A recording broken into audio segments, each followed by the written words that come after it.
आप सभी लोगों को मेरा नमस्कार। जय श्री महाकाल, जय माँ काली। मैं आप सभी लोगों को और एक नए वीडियो में स्वागत करता हूँ। आज के वीडियो में मैं आप सभी लोगों को माँ काली के एक तांत्रिक के आत्मकथा या फिर जीवन कथा के ऊपर बताने जा रहा हूँ, जिसमें आप सभी लोग जानेंगे कि किस तरह से उसको समाज से निकाल दिया गया और फिर भी वो माँ काली के शरण में रहा, माँ काली को पूजता रहा, माँ काली की साधना की, माँ काली को प्राप्त किया और बाद में वो एक प्रख्यात तांत्रिक के रूप में संसार में आया। उसके ऊपर आज मैं बताऊंगा इस वीडियो में। आज साधकों के लिए, जो साधक भगवती को प्राप्त करना चाहते हैं, उनके लिए आज के वीडियो में बहुत कुछ सार है, बहुत कुछ गोपनीय तथ्य हैं जो साधक सीखना चाहेंगे। अंत तक वीडियो को देखिएगा ताकि आप सभी लोग अच्छे से इस विषय को जान पाएं। तो चलिए शुरू करते हैं आज के वीडियो को। वीडियो शुरू करने से पूर्व मैं आप सभी लोग को बता दूं, और आप सभी लोग जैसे जानते हैं कि ये गुप्त नवरात्रि चल रही है। इस गुप्त नवरात्रि के दौरान साधुओं के लिए महाकाली कवच का निर्माण किया जा रहा है। उसका जो शुल्क या फिर जो दक्षिणा रखा गया है वो 551 रुपये है। जो लोग अपने लिए मंगवाना चाहें मंगवा सकते हैं। उसके बाद और एक बात है कि ये कवच किसी भी हालत में टूटता नहीं है। जो स्त्रियों का मासिक धर्म में वो भी पहन सकते हैं। ये कवच आप सूतक से लेकर हर किसी अवस्था में पहन सकते हैं। ये कवच कभी खंडित नहीं होता, हमेशा आपका प्रोटेक्शन करता रहता है। तो जिन लोगों को ये कवच मंगवाना है, डिस्क्रिप्शन में और पिन कमेंट में मेरे टेलीग्राम ग्रुप का लिंक है, उधर से जाके ज्वाइन हो जाइए और उधर से मेरे को पर्सनल मैसेज करके आप जो धर्म शुल्क है या फिर दक्षिणा पेमेंट कीजिए और उसके बाद ये कवच आप मेरे से प्राप्त कर सकते हैं। ये नवरात्रि में साधु के लिए कवच बनवाया जा रहा है, अपने लिए भी आप कवच बनवा सकते हैं। तो अब शुरू करते हैं हमारे वीडियो को। ये कहानी बहुत साल पुरानी है।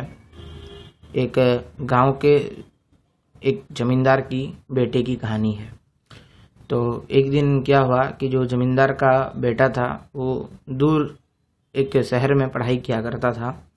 तो वो जमींदार एक दिन उस बेटे से मिलने के लिए अपने जो बीवी के साथ गया। रास्ते में जंगल आया। जंगल में जाते समय जमींदार और जमींदार की जो बीवी को उनके उधर के एक जो डाकू के ग्रुप ने घेर लिया और उनको मार दिया तथा उनका जो सारा सामान था उन्होंने ले गए। ये बात जब जमींदार के बेटे को पता चली तो जमींदार का बेटा गांव में आ गया। गांव में आने के बाद वो अपने जो माता पिता का जो शवदाह किया और वो उस गांव में भी अब ठहर गया। उसका ये हादसे के बाद जमींदार के बेटे की अब हालत बहुत ख़राब हो गई तथा वो बहुत दुखी हो गया। उसका मन पढ़ाई में अब नहीं लगने लगा था। तो उसके जो पापा की यानी कि जमींदार की सारी जमीन जायदाद और काम धाम का जो है बोझ वो उस अब जमींदार के बेटे के ऊपर आ चुका था। तो वो उसको निर्वहन करता और बड़ा उदास सा मायूस सा दिन भर रहता। इसी समय उसके जो बाकी घर वाले थे यानी कि जो जमींदार के बेटे के चाचा चाची थे, उन्होंने सारे चीज़ों को अपनी ओर करने के लिए क्या किया कि जो जमींदार का बेटा जो था वो घर में है और उसका दायित्व जो है उसके चाचा चाची का बन चुका था। तो उन्होंने क्या किया, कुछ नशीली दवाएं उसको खाने में मिला के देना शुरू किया, जिसकी वजह से क्या हुआ कि जमींदार के बेटे की धीरे धीरे उसका हालत ख़राब होने को आया और वो एक तरह से कुछ समय के लिए मानसिक रोगी बन गया। ये बात फिर उसके जो चाचा चाची ने पूरे गांव में फैला दिया कि अब ये मानसिक रोगी बन चुका है, ये किसी काम का नहीं है और इसका जो सारा ज़मीन जायदाद है अब हम संभालेंगे बोल के बोला गया। तो उधर जो समाज बैठता है गांव में, एक कहते हैं समाज बैठता है बोल के, तो समाज बिठाया गया और समाज बिठाने के बाद उसको घर से बेदखल कर दिया गया, उसको पागल ठहरा के, और उसका जो सारा ज़मीन जायदाद था अब वो ज़मींदार के बेटे के चाचा चाची का हाथ लग गया और उन्होंने इसको गाँव से भी बेदखल कर दिया। तो गांव से बेदखल करने के कुछ दिनों के बाद वो ऐसे ही जंगल में घूमता रहता। कुछ दिनों के बाद उसका जो तबीयत है वो ठीक हो गया। उसका जो पागलपंती का जो दवाई का असर खत्म हो गया और पागलपंती भी ठीक हो गई, क्योंकि अब उसको दवाई नहीं दी जा रही थी। तब उसको सही सब कुछ बात पता चली कि मेरे जो चाचा चाची ने इस तरह से मेरे साथ हरकत किए हैं, मेरे को पागल ठहरा के मेरे को गांव से निकलवा दिया, समाज के द्वारा निकलवा दिया और सारे अब संपत्ति वो खा चुके हैं। तो जैसे ही उसको वो सब कुछ बताने के लिए गांव में गया तो गांव के लोगों ने उसको मार पीट के भगा दिया गांव से फिर से। तो जब पीट के भगा दिया तब वो क्या हुआ कि वो फिर आ गया इधर, घूमते घूमते जंगल में आगे बढ़ने लगा। तो किसी दिन अगर जंगल में कोई जा रहा है उसको कुछ खाने को दे देता तो अच्छा, नहीं तो कई कबार वो फूल पत्ते खा के वो रह लेता। उसकी हालत बड़ी ख़राब हो चुकी थी और वो धीरे धीरे आगे बढ़ता रहता। ये एक समय जाड़े का आ चुका था, यानी कि सर्दी का समय आ चुका था। सर्दी के समय आने के बाद क्या हुआ कि वो ऐसे जा रहा था, रात का समय था, बहुत जाड़ा था, बहुत सर्दी पड़ रही थी। तो जाते जाते जाते जाते जंगल के अंदर, पूरा बीच रात में वो चल रहा था जंगल के अंदर, उसने एक देखा कि एक गुफा है, गुफा के अंदर से तेज रोशनी आ रही है। तो उसको लगा कि गुफा के अंदर कोई व्यक्ति होंगे या फिर कुछ जलाया होगा आग, तो मैं उधर जाना चाहिए बोल के। तो जो जमींदार का बेटा था वो गुफा की ओर बढ़ने लगा। जब गुफा की ओर बढ़ने लगा तब उसने देखा कि एक साधु बैठे हैं और वो साधु एक आग जलाए हुए हैं। उनके सामने माता काली की एक मूर्ति है, वो एक त्रिशूल गड़ा है और एक चिमटा उधर गड़ा है और आग जल रहा है और वो सामने बैठ के हाथ में माला ली है, कुछ जाप कर रहे हैं। तो जैसे ही उन्होंने ये चीज़ देखा तो उसने उन साधु को प्रणाम किया। तो साधु ने जैसे ही आँख खोल के देखा तो साधु थोड़ा चौंक गया और कुछ क्षण के लिए, कुछ समय के लिए इनको देखता रहा। जैसे ही देखता रहा तो साधु ने बोला, एक वर्ड बोला साधु ने कि गुरु आप कहाँ थे। तो ये जो जमींदार का बेटा था ये चौंक गया कि मैं गुरु क्या बोल रहा है, ये साधु बाबा कौन बोल रहे हैं। तो उसने बोला कि साधु बाबा मैं बहुत दिनों से भूखा हूँ, कई कबार मेरे को खाने को मिल जाता है, मैं इधर उधर भटकता रहता हूँ, मेरे गाँव वालों ने मेरे को पागल ठहरा के निकाल दिया है और आप अगर चाहे आपके पास कुछ खाने को हो तो आप मेरे को दे दीजिए। तो उसने खाने को देने के लिए उन्होंने क्या किया कि साधु के पास कुछ फल थे, तो साधु ने फल उनको खाने को दे दिए जमींदार के लड़के को। और उधर उस रात उधर बिठा के साधु ने जमींदार के लड़के से उसके जीवन की सारी स्टोरियाँ सुनी। तो सारी स्टोरियाँ सुनने के बाद तो साधु ने बोला कि आप मेरे पास ही रुकिए, आप मेरे साथ ही रहिए और हम दोनों रहते हैं। तो जब साधु के साथ वो रहने लगा, करीबन 2-4 दिन के बाद साधु से एक बार जमींदार के लड़के ने पूछा कि आप माँ काली की पूजा क्यों करते हैं, माँ काली के विषय में ज़रा बताइए। तो जो साधु थे उन्होंने माँ काली के ऊपर सब कुछ उस जमींदार के बेटे को बताया। तो जैसे ही जमींदार के बेटे को बताया तो जमींदार के बेटे ने क्या किया कि सारी ज्ञान को उसको अच्छा लगा। उसने साधु ने एक बात बोली थी कि मैं जो भी कर रहा हूँ वो माँ काली की प्राप्ति के लिए मैं ये साधना आदि सब कुछ कर रहा हूँ। तो अब उन्होंने बोला कि प्राप्ति क्या होती है, तो उन्होंने बोला कि माँ काली के दर्शन के लिए मैं ये सब कुछ कर रहा हूँ। तो जो जमींदार का बेटा है उसने बोला कि माँ काली दर्शन देती हैं, तो इसने बोला हाँ, साधु ने बोला हाँ दर्शन देती हैं।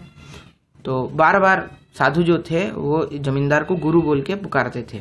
ओके, तो जैसे ही गुरु बोल के पुकारते थे तो जमींदार के लड़के को थोड़ा अच्छा नहीं लगता था। तो जमींदार के लड़के कई बार पूछा कि गुरु क्यों बुलाते हैं, तो जब ऐसे ही पूछते तो वो साधु हंस देते। तो फिर एक दिन का टाइम आया कि ऐसे रात में वो दोनों बैठे थे, साधु अपनी पूजा पाठ कर रहे थे। तभी जमींदार के लड़के ने पूछा कि साधु जी महाराज जी, मेरे को भी माँ काली के दर्शन करना है, आप मेरे को भी जो कर रहे हैं मेरे को भी बताइए, मैं भी करूँगा। तो उन्होंने बोला ठीक है, और 2 दिन के बाद पूर्णिमा है, पूर्णिमा से दिन से मैं तुमको सिखाना शुरू कर दूंगा। तो पूर्णिमा के दिन क्या किया कि वो जो साधु महाराज थे उन्होंने जमींदार के लड़के को एक मंत्र का उपदेश दिया। मंत्र उपदेश देने के बाद उसको कुछ विद्याओं का ज्ञान दिया, कुछ मंत्र बताया, कुछ क्रियाएं बताई, कुछ विशेष प्रकार की चीज़ें बताई और कुछ विद्याओं के ऊपर ज्ञान दिया। लगातार 1 महीने इस तरह से पूर्णिमा से अगली पूर्णिमा तक उन्होंने सारी चीज़ें उसको बताई मंत्र आदि के साथ। तो वो जो जमींदार का लड़का था वो मेधावी छात्र था, अच्छा पढ़ाई करता था, पढ़ाई किया था उसने, तो सब कुछ फटाफट जल्दी 1 महीने के अंदर सारे मंत्र आदि याद और कंठस्थ हो गए उसको। तो अब वो जो साधु महाराज थे उन्होंने बोला अभी आप इधर से उत्तर की ओर निकल जाएं। उत्तर की ओर निकलेंगे तो एक अघोरेश्वरी बोल के एक आपको स्त्री मिलेंगी जो साध्वी हैं, वो आपको आगे का रास्ता बताएंगे।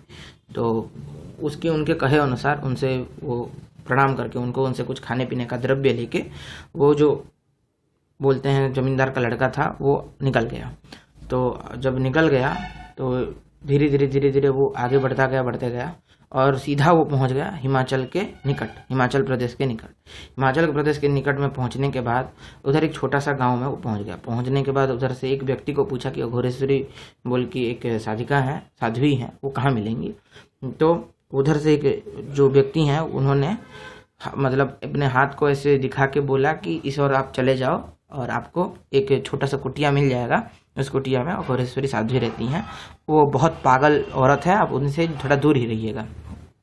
तो इनको समझ नहीं आया, तो मिल गए वो अघोरेश्वरी देवी की ओर, जो कुटिया की ओर निकल गए।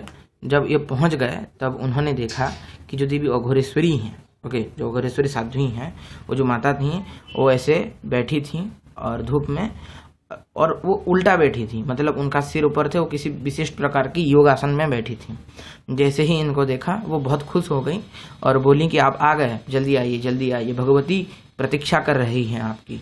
ये बोल के उनको वो अपनी कुटिया के अंदर ले गए और उधर उनको कुछ खाने पीने को दिया, एक माला दी और उन्होंने बोला कि आप, ये तो मेरी कुटिया है, मेरी कुटिया से सीधा एक छोटा सा पहाड़ ऊपर की ओर जा रहा है, आप उस पहाड़ की ओर चले जाइए। पहाड़ के टॉप पे एक गुफा है, उस गुफा में जाके आपको आपकी जो वो महाराज ने बताया होगा, साधु महाराज ने, आपको सब कुछ मिल जाएगा और आपको बाकी सब कुछ तो आता है, उन्होंने सिखाया होगा, आप चले जाइए बोल के बोला है। और उधर ही आप अपना जो साधना है, जो साधु महाराज ने बताया, आप कीजिएगा और आपको जो भी खाने पीने की आवश्यकता हो आप मेरे पास आ जाइए, मैं आपको खाने पीने को दे दूंगी बोल के उन्होंने बोला। तो वो जो जमींदार का लड़का था वो सीधा ऊपर चला गया। तो ऊपर चले जाने के बाद उधर वो गुफा में पहुंच गया। तो गुफा में जाने के बाद उसने देखा कि उधर एक कंकाल था, और कंकाल जो था वो मतलब एक पशु का कंकाल था और पशु मर के उधर था। तो उसने उस जगह को साफ किया। उधर माँ काली की एक प्रतिमा थी जिसके गले में एक फूल का हार था जो बहुत सूख गया था और मुरझा भी गया, कि पूरा एकदम सूख गया था। उसको टच करने के, जैसे उसने टच किया तो वो एकदम पाउडर हो गई। तो वो अब पाउडर, उसको फिर उधर से साफ बाफ किया। माँ काली के सामने एक कुंड था, उधर एक त्रिशूल गड़ा था और व्याघ्र चर्म का एक आसन था, और साध्वी ने एक माला जो दिया था उन्होंने वो लेके आ गए थे। तो उन्होंने उस जगह को साफ बाफ किया, वो जो जमींदार के लड़के ने उस जगह को साफ बाफ किया। साफ बाफ करने के बाद उधर अच्छा खासा वातावरण बनाया और उधर बैठ गए। बैठने के बाद क्या हुआ कि बैठ गए और उसी रात उधर वो खा पी के सो रहे थे। तभी उनको एक मतलब एक परछाई सी आई और अर्ध सुषुप्त अवस्था में उनको बोल के गई कि कल से तुम इस जो मंत्र तुमको मिला है उसका विधि अनुसार, जैसे तुमको बताया गया है, उसका पुरस्चरण शुरू करो। तो उन्होंने पुरस्चरण कर अगले दिन से शुरू किया, नहा धो के आ गए और पुरस्चरण कंटिन्यू रखा। वो दिन भर बैठ के जाप करते रहते। जब उनको भूख लगती वो पहाड़ से उतर के नीचे आ जाते और वो जो साध्वी के घर में खाने पीने को खा लेते और फिर ऊपर चढ़ के अपनी साधना पे लग जाते। नित्य कर्म उस पहाड़ के थोड़े साइड में ही एक झरना टाइप का था, उधर उनका स्नान वान हो जाता। जो 2-4 कपड़े मिले थे वो उससे पहन के साधना आदि संपन्न कर दिया। धीरे धीरे प्रत्येक महीना उनका एक पुरस्चरण कंप्लीट होता। इस तरह से दीर्घ 9 महीने गुजर गए। 9वें महीने में उनका 9वां जो पुरस्चरण था वो 9वां पुरस्चरण उनका संपन्न हुआ। जैसे ही रात के 1:30 साढ़े 2 बज रहे थे, यानी कि रात का दूसरा फिर तीसरा प्रहर चल रहा था, तभी जब उनका पुरस्चरण संपन्न हुआ, मंत्र जाप संपन्न हुआ, उनके सामने एक दिव्य आभा प्रकट हो गई। उस दिव्य आभा जैसे ही प्रकट हुई तब उसमें से, उस दिव्य आभा में से भगवती महाकाली का एक विकराल रूप उनके सामने प्रकट हुआ और भगवती एकदम नरमुंडों की माला धारण किए हुए, हाथ में खड्ग और कटा हुआ सिर लिए हुए ललित जिह्वा के रूप में भगवती उनके सामने प्रकट हो गई। ये देख के बहुत डर गए और भगवती को बस देखते रह गए। कुछ क्षण के बाद भगवती एक सौम्य विग्रह के रूप में उनके सामने प्रकट हुई और प्रकट होने के बाद बोली कि पुत्र, तुमने मेरे प्रसन्न किया, क्या मांगते हो मांगो।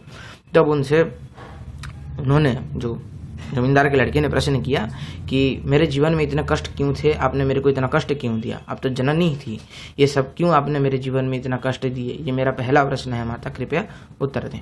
तो उन्होंने बोला, जिस जगह पे तुम बैठे हो ये इस जगह पे तुम पहले भी साधना कर चुके हो अगले जन्म में जब तुम साधना कर रहे थे इस जगह पे, तो तुम्हारा और 8 पुरस्चरण बाकी थे। अगर तुम वो 8 पुरस्चरण संपन्न कर लेते तो अगले जन्म में मैं तुमको दर्शन दे देती, लेकिन वो 8 पुरस्चरण तुम संपन्न नहीं कर पाए और उससे पहले मृत्यु को प्राप्त कर गए, इसीलिए इस जन्म में तुमको आना पड़ा। अगले जन्म में जो तुम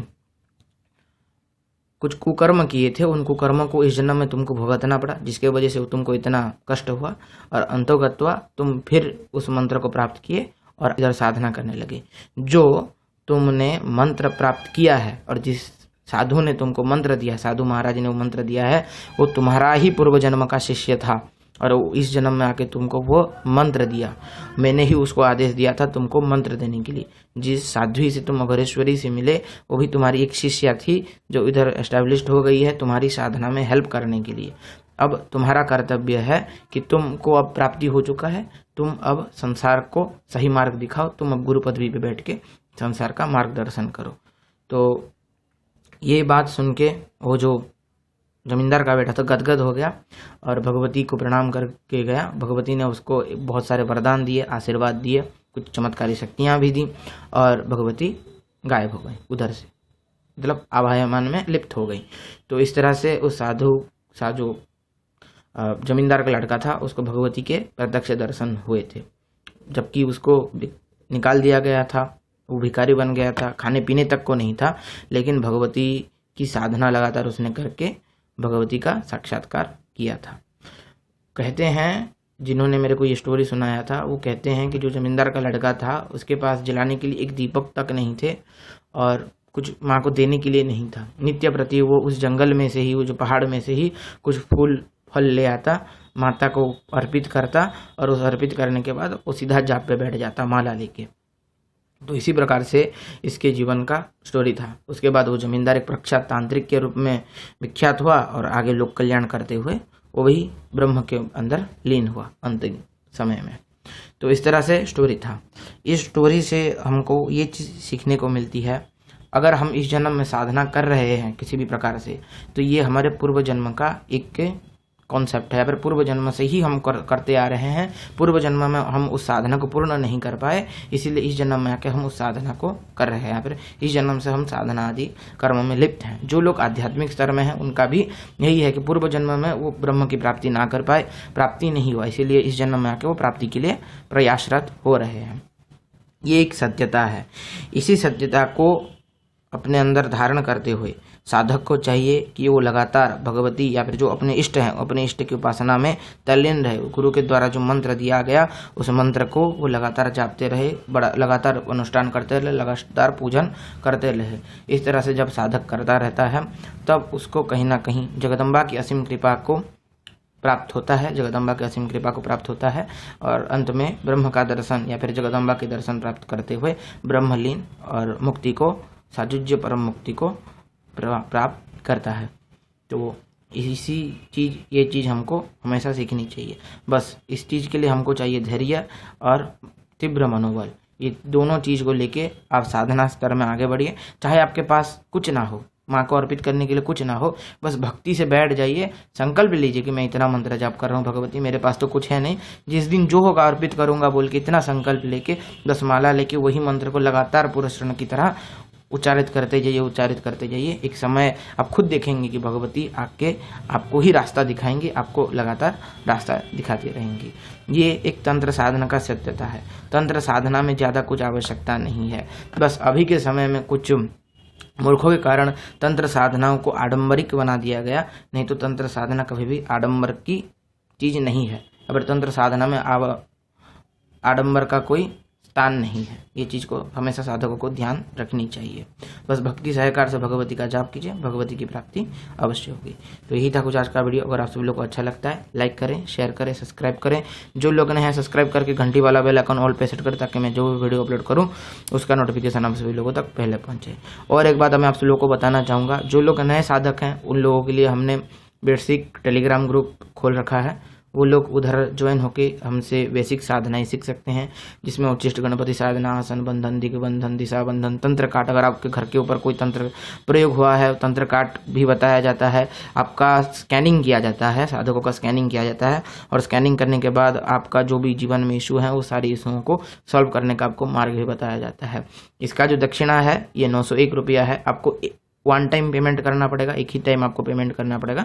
एक ही टाइम पेमेंट करने के बाद आपको ग्रुप में जोड़ दिया जाएगा और आप हमसे सब कुछ सीख सकते हैं। धीरे धीरे आप सीखते जाएंगे, हम आपको सिखाते जाएंगे। तो जिन लोगों को जुड़ना है डिस्क्रिप्शन में टेलीग्राम ग्रुप का लिंक है, जाके ज्वाइन कीजिए, उधर से मेरे को पर्सनल कीजिए, QR कोड दिया जाएगा, पेमेंट आप कीजिए, स्क्रीनशॉट दीजिए, आपको फिर ग्रुप में जोड़ दिया जाएगा।